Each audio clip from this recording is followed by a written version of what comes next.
Bonjour à toutes et à tous, bienvenue dans l'école du futur, ravi de vous retrouver. Voici le programme du jour. On va commencer par notre focus avec la série La Famille tout écran qui est là, vous le savez, pour vous accompagner dans votre utilisation de vos ordinateurs, tablettes et smartphones. On y parle fake news, rumeurs, cyberharcèlement ou encore problèmes de sommeil.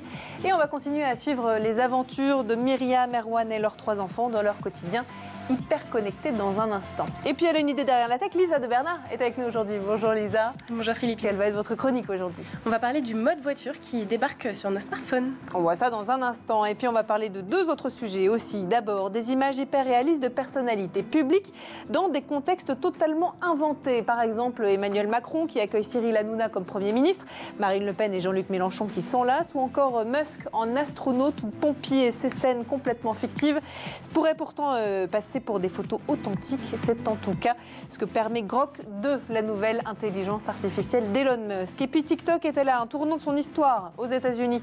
La plateforme se trouve dans le viseur des autorités pour des raisons de sécurité nationale, avec une interdiction potentielle dès le 19 janvier. Et puis en Europe, TikTok fait face au DSA et aux accusations d'ingérence étrangère. On va en parler avec nos experts, bien sûr, Lisa de Bernard et puis Alexandre Azria, fondateur de Le Croissant AI, expert en IA et en nouvelles technologies. On en parle dans un instant, juste après le focus. Les règles clés, d'abord, pour un usage maîtrisé du numérique au sein des foyers. C'est au cœur de l'engagement du Clémy par le biais de sa série La Famille tout écran, avec un nouvel épisode aujourd'hui sur un choc générationnel. On découvre ça tout de suite.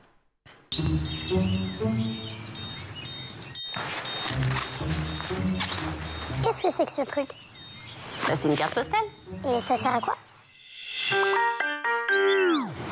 Tu vois, c'est simple. On écrit un mot ici, on va acheter un timbre, on met l'adresse de mamie et c'est parti. Oui, mais elle arrivera dans 4-5 jours. Allô, ça c'est pour l'envoyer tout de suite. Oui, mais une carte postale, ça procure une autre émotion. Le plaisir de la trouver, de regarder l'image, de lire le petit mot manuscrit. Et en plus, tu peux même l'accrocher sur la porte de ton frigo. Vous êtes encore en train de dire que c'était mieux avant? Comme quand vous deviez trouver des piles pour vos lecteurs cassettes. C'est marrant parce que moi, je vous vois toujours en train de chercher des prises de courant pour vos écrans. T'es même pas sûr qu'elle arrive, ta carte postale? Pas plus que tes mails que tu m'envoies et que je reçois pas toujours. Mathieu nul. Moi, je veux aussi qu'on écrive à Tata. Tiens, écris l'adresse. Vous ferez ça dans la voiture et on trouvera une boîte aux lettres en chemin. C'est fini les vacances. Allez, en route la petite famille. Il existe de nombreuses solutions pour encourager les enfants à prendre le temps d'écrire. On peut acheter des cartes postales, tenir un journal de bord ou écrire des lettres. Vous pouvez aussi nous utiliser de manière créative, en vous servant de nos applications pour créer un album photo ou monter un film de vos vacances, en les partageant avec un petit mot, selon vos envies. Qu'est-ce que tu fais, ma chérie? Bah, j'envoie ton téléphone à mamie, comme ça elle pourra regarder toutes les photos qu'on a faites. Sinon, il y en a trop imprimées. Et t'as même mis à timbre? C'est trop mignon. Oui, j'ai déjà envoyé celui de papa. Allez, on va continuer à parler numérique avec notre premier sujet du jour aujourd'hui dans l'Actu Tech avec Grok 2, la dernière IA signée Elon Musk. Il devient presque impossible de distinguer le vrai du faux. Elle est désormais gratuite, accessible à tous. C'est une intelligence artificielle qui génère des images, vous allez voir, d'un réalisme saisissant, des personnalités publiques dans des situations absurdes ou polémiques, fake news visuelles prêtes à se propager en un clic. Faut-il s'en inquiéter justement et quels sont les risques pour l'information et aussi pour la société? On en parle tout de suite dans la première partie du talk. Et justement, on va en parler avec nos invités, nos experts, Lisa de Bernard et puis bien sûr Alexandre Azria. Et on va commencer par vous, Alexandre, aujourd'hui. Justement, est-ce que vous voulez bien nous présenter un petit peu cette nouvelle intelligence artificielle signée Elon Musk qui s'appelle Grok 2? Oui, alors c'est une nouvelle intelligence artificielle qui a comme principale features, donc fonctionnalité, le fait de pouvoir générer des images extrêmement réalistes de personnalités connues. Et ça, c'est une grande avancée parce que jusque-là, on pouvait générer des images, j'allais dire, de manière récréative. Là, on va pouvoir générer des gens de manière très, très réaliste et ça peut nous mettre dans des situations où on ne sait plus qui croire, fiction, réalité. la barrière est de plus en plus fine. De plus en plus fine. Donc c'est ça qui la différencie principalement des autres outils similaires comme DALL-E par exemple. Exactement. Exactement. Jusqu'à présent, si vous alliez sur DALL-E, Midjourney ou autre, on pouvait générer un pingouin, on va dire des animaux ou des choses qui sont relativement soft en matière de sécurité. Mais si j'avais voulu générer un Emmanuel Macron habillé en roi par exemple, ça aurait été impossible. Alors que là, c'est possible en un clic, gratuitement, et ça le fait pratiquement instantanément, donc c'est assez impressionnant. Et puis on peut mêler ça aux récentes affaires qu'il y avait eu Elon Musk de fake news.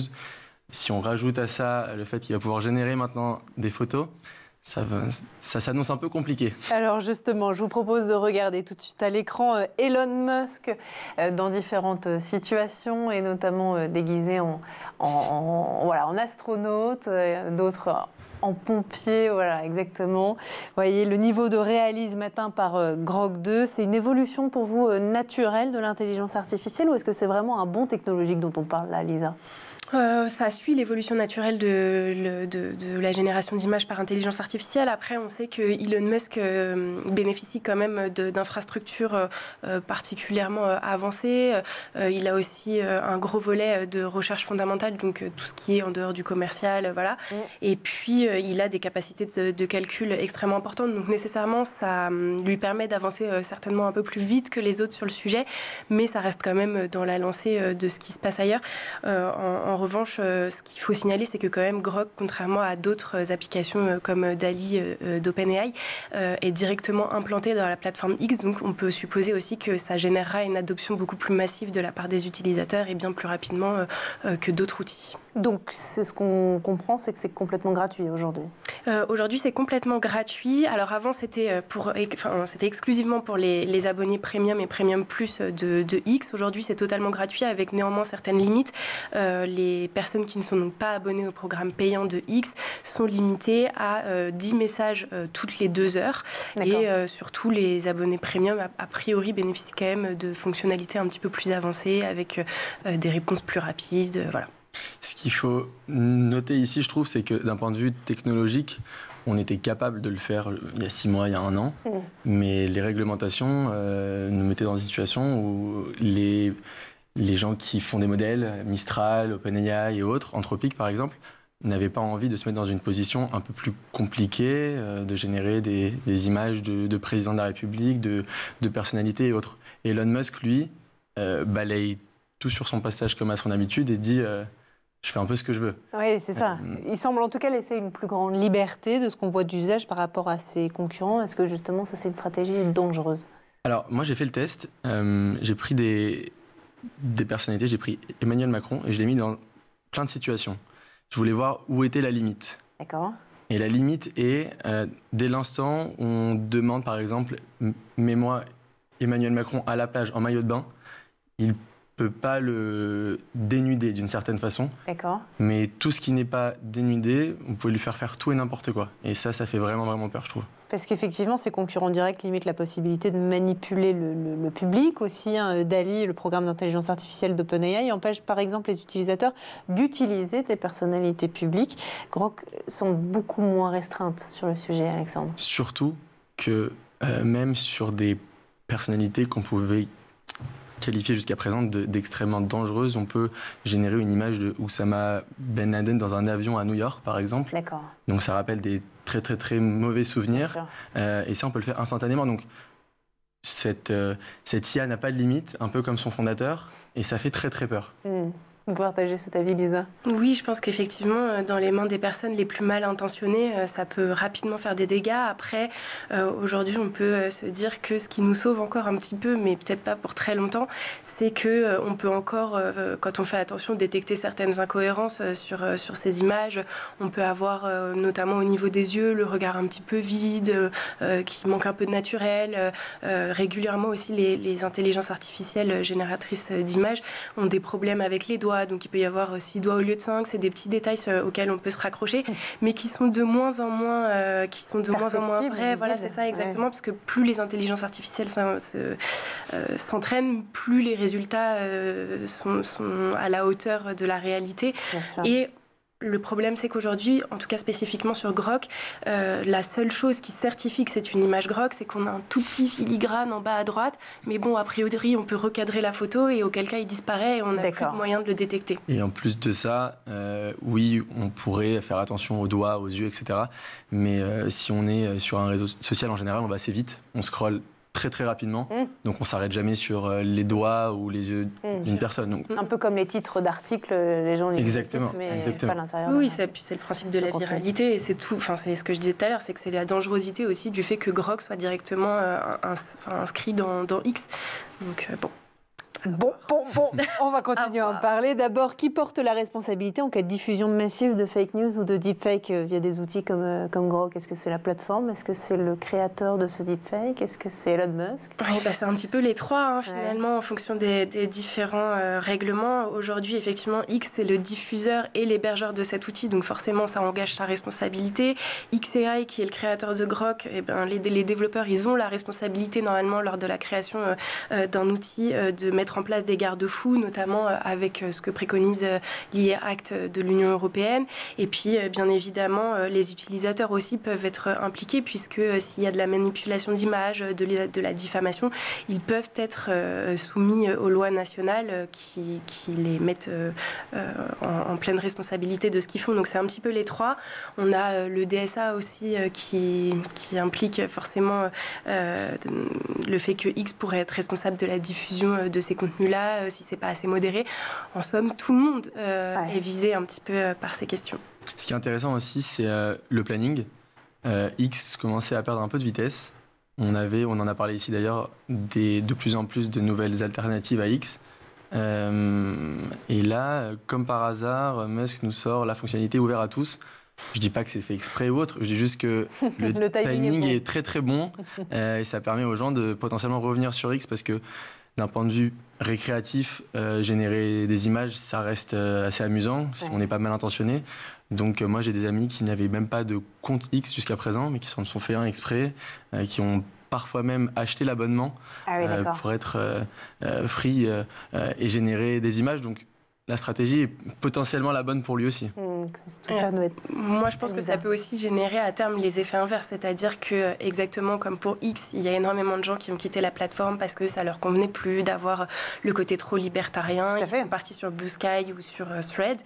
On peut se dire qu'éventuellement, effectivement, au début, par curiosité, les gens vont affluer sur X pour tester l'outil, mais qu'en fait, face au chaos que ça pourrait créer, en fait, finalement, ils quitteront la plateforme aussi rapidement qu'ils l'ont rejoint. Ouais. Là, c'est un peu mystère et boule de gomme. On ne peut pas prévoir comment les gens vont réagir, mais en fait, on peut imaginer les deux. Le mal est fait, je trouve. C'est-à-dire qu'on est dans une ère où maintenant, on peut générer n'importe qui dans n'importe quelle situation, pratiquement. Et ça, c'est quand même une avancée majeure. On s'en rend peut-être pas forcément compte à l'heure actuelle, mais quand je vois ce qu'on est capable de générer, je me dis que si on fait la même émission dans un an, je pense qu'on n'aura pas les mêmes avis parce que ça sera de pire en pire en tout cas. Bon, on se donne rendez-vous. Alors peut-être pas en Europe par contre. C'est ça, oui. Bon, on va continuer à en parler évidemment ensemble dans les prochaines semaines. D'abord, on va faire un petit tour du côté de la planète tech.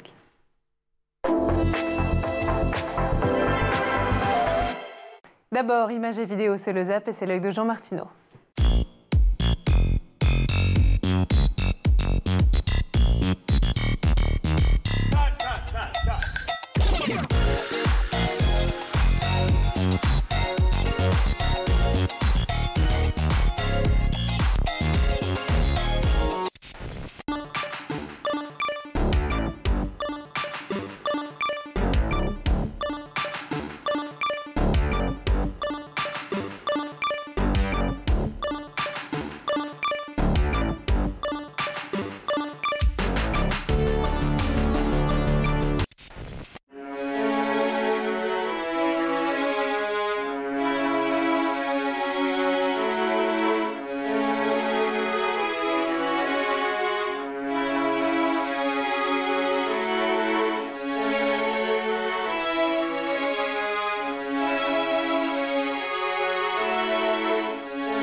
retour toujours sur le plateau de l'École du Futur et en compagnie de nos invités experts aujourd'hui, Alexandre Azria, fondateur de Le Croissant AI, et bien sûr Lisa de Bernard. Et on continue avec vous, Lisa, parce que vous avez toujours une idée derrière la tech. Tout de suite.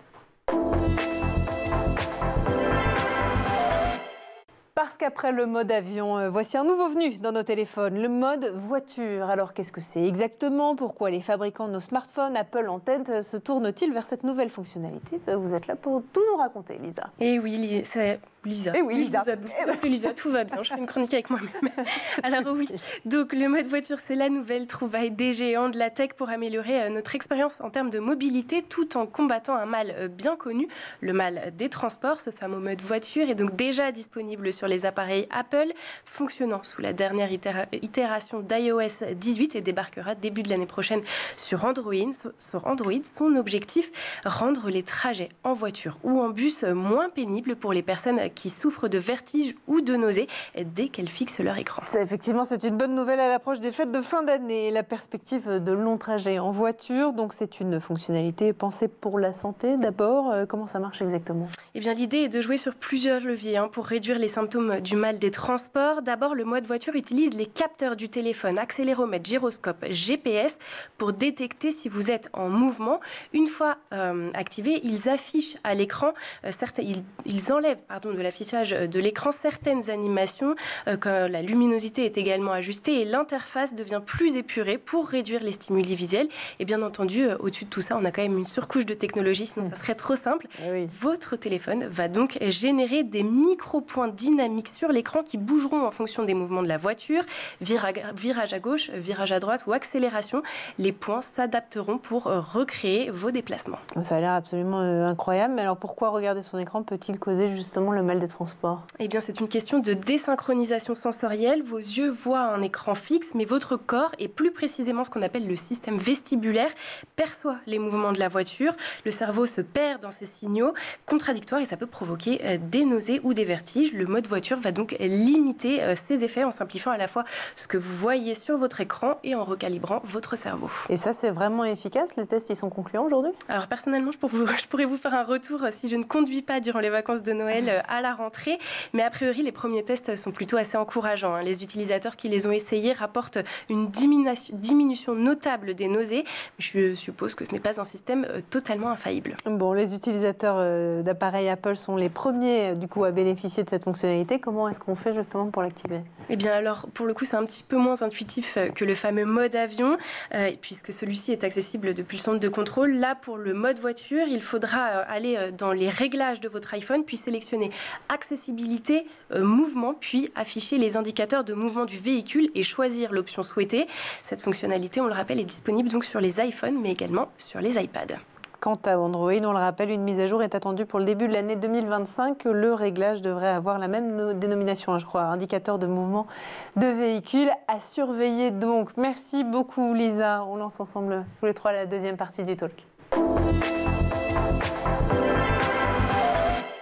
Deuxième partie du talk, donc, avec ce deuxième sujet. En quelques années, TikTok, vous le savez, est devenu un phénomène mondial. Danse, humour, débat, engagement. Cette application a bien sûr révolutionné nos écrans et nos vies, mais elle a aussi soulevé des inquiétudes majeures. Que se cache-t-il donc vraiment derrière l'algorithme de TikTok, alors qu'elle pourrait être interdite aux États-Unis dès le 19 janvier et que l'Europe surveille de près son rôle dans nos sociétés? Qu'est-ce que tout ça signifie pour les millions d'utilisateurs, pour les créateurs et puis aussi pour l'avenir des réseaux sociaux? On va en parler avec nos experts et avec vous, Lisa. D'abord, depuis plusieurs années, TikTok est accusé, et vous nous en parlez régulièrement, par certains gouvernements et notamment les États-Unis de représenter une menace pour la sécurité nationale en raison de son appartenance notamment à l'entreprise chinoise ByteDance. C'est à nouveau et entre autres à cause de ça qu'elle se retrouve au cœur de l'actualité aujourd'hui. Est-ce qu'il y a d'autres sujets? Alors oui, c'est toujours le cas, effectivement, puisque la date butoir, comme vous l'expliquiez, de la vente obligatoire de TikTok au niveau américain approche, c'est le 19 janvier. Donc c'est la raison pour laquelle c'est revenu effectivement dans l'actualité, d'autant qu'avec l'arrivée de Trump au pouvoir, ça pose des questions sur la suite de cette loi. Est-ce qu'elle va être vraiment mise en place? Est-ce qu'ils vont trouver un compromis? Voilà. Et puis à côté de ça, on a aussi des petits problèmes en Europe, notamment du côté de la Roumanie pour TikTok, voilà, qui a fait annuler une élection présidentielle, rien que ça. Rien que ça, effectivement. Ça fait rire Alexandre, visiblement. TikTok, juste pour revenir sur effectivement la date butoir du 19 janvier, argumente que ses droits au titre du premier abonnement amendement, pas abonnement, bien sûr, surpasse les préoccupations de la sécurité nationale. Le premier amendement de la Constitution américaine qui protège la liberté d'expression. Vous voulez nous en dire plus, Alexandre? C'est un peu souvent aux États-Unis, de toute façon, si on a un problème, c'est le premier amendement qu'on sort à chaque fois. C'est un peu le Uno qu'on a à chaque fois dans la poche. Elon Musk, d'ailleurs, aussi. Oula, attention. Mais non, en tout cas, ce qui est sûr, c'est que c'est une application extrêmement dangereuse, en tout cas qui peut être extrêmement dangereuse, parce qu'on se filme, parce qu'on sait exactement, on a le portrait robot de chaque utilisateur sur cette plateforme, donc on sait ce qu'il aime, ce qu'il n'aime pas, ce qu'il like pas, et donc ça permet comment dire en anglais, set up des tendances, donc influer des tendances sur ses utilisateurs. Et ça peut être extrêmement dangereux, ça peut influencer les jeunes, les moins jeunes, mais on a la même chose qui se passe sur X, qui s'est passé pendant l'élection présidentielle. Alors là, c'était pas un algorithme, c'était Elon Musk qui était l'algorithme de X, mais en tout cas, l'idée est la même, à savoir arriver à manipuler des opinions, mais c'est exactement ce qu'on avait à l'époque pour moi avec les journaux ou autre. C'est juste une nouvelle façon de manipuler l'opinion publique. Oui, parce qu'effectivement, après le premier tour de l'élection présidentielle en Roumanie, les autorités ont affirmé qu'un candidat d'extrême droite, vous avez raison Lisa, aurait bénéficié d'une campagne d'influence orchestrée par la Russie via TikTok. Bruxelles d'ailleurs enquête sur le rôle de la plateforme dans tout ça.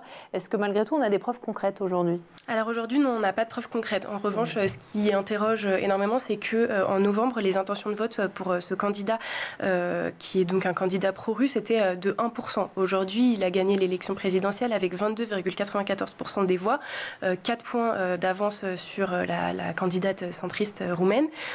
Donc bon, ça interroge déjà ce changement au sein de l'opinion et surtout c'est motivé ces interrogations par le fait qu'on ait vu apparaître un nombre incalculable en fait de comptes pour ce candidat, donc voilà, sur TikTok, avec un nombre de vidéos assez important et c'est surtout que la Roumanie est un pays particulièrement sensible à TikTok, sur les 19 millions d'habitants, il y en a 9 millions qui sont des utilisateurs de TikTok, donc ça fait quasiment un habitant sur deux qui est sur la plateforme, donc forcément ces deux informations plus le fait qu'on ait énormément de gens qui utilisent la plateforme, il y a des questions qui se posent et évidemment, il y a une enquête qui est en cours.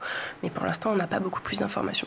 Bruxelles demande en tout cas aux grandes plateformes comme TikTok notamment de rendre public leur processus de modération et leur politique de publicité politique pour éviter justement toute influence étrangère ou manipulation électorale. Est-ce que vous pensez que TikTok va y accéder? Non. Je pense que ça va être la même chose à chaque fois, c'est-à-dire une amende qui va essayer de semer un peu la pagaille, mais qui n'y arrive, ils vont pas arriver parce que TikTok, ça reste une des plus grosses armes de la Chine aussi. Donc, d'un point de vue purement géopolitique, la Chine fera en sorte que s'il faut payer l'amende, ils paieront l'amende. Maintenant, ce qu'il faut noter aussi, c'est que TikTok, c'est le seul réseau social ici, en tout cas, qui ne permet pas forcément de suivre uniquement les gens auxquels on est abonné. On a ce qu'on appelle un feed pour vous. Donc c'est des gens qui pourraient potentiellement vous intéresser, à la différence d'un Instagram ou autre, où là on voit les photos de ses amis, à part si on va dans l'Explorer, mais en général on reste quand même dans notre feed. Donc ça, je pense que c'est assez notable ici. C'est pour ça qu'on peut manipuler l'opinion assez facilement. Parce que la nature même de l'application veut qu'on rencontre des gens, que ce soit physiquement ou via des vidéos, qu'on ne connaît absolument pas. Vous partagez cet avis, Lisa ? Oui, c'est le principe même de TikTok, effectivement. C'est la viralité des vidéos, ça s'illustre dans d'autres circonstances qu'on évoque régulièrement ici, notamment tout ce qui est vidéo nuisible pour la santé mentale des jeunes, qui pousse au suicide, aux troubles du comportement alimentaire, voilà, toutes ces choses-là.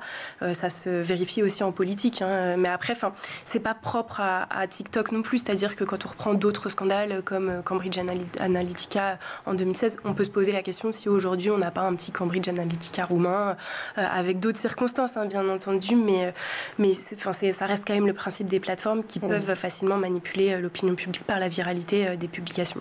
Le PDG TikTok, en tout cas, a rencontré Donald Trump, qui prendra ses fonctions, on le rappelle, le 20 janvier, donc le lendemain de cette supposée interdiction. Cette rencontre, est-ce qu'elle va vraiment pouvoir influer sur une décision aussi importante ? En tout cas, elle est significative peut-être d'une volonté de Donald Trump de trouver une autre issue que celle en cours pour TikTok, en sachant que Donald Trump a quand même changé son fusil d'épaule à plusieurs reprises et un petit peu définitivement, là, visiblement vis-à-vis de TikTok. Hein, durant son premier mandat, c'est lui qui a lancé la demande de loi pour interdire TikTok. Il n'avait de cesse d'indiquer que c'était extrêmement dangereux. Voilà.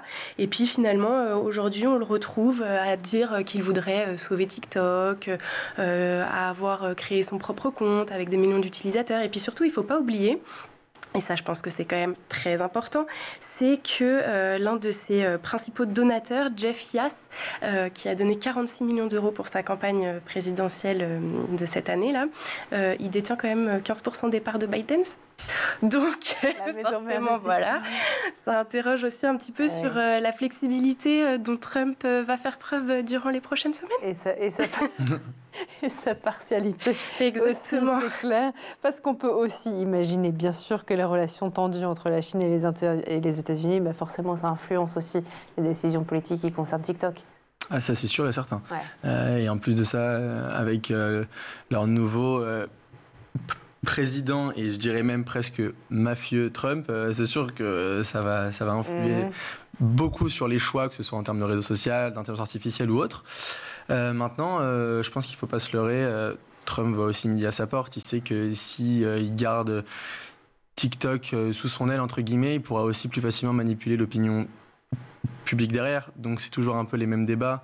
Au plus j'ai du contrôle, au plus j'ai du pouvoir sur les gens, donc je peux leur faire passer des messages. Il l'a fait sur X, il le fera sur TikTok et peut-être sur Instagram. J'ai un peu plus de doutes, mais pourquoi pas. C'est-à-dire qu'il s'est convaincu, il s'est auto-convaincu de la puissance de l'outil pour sa propre communication. J'imagine.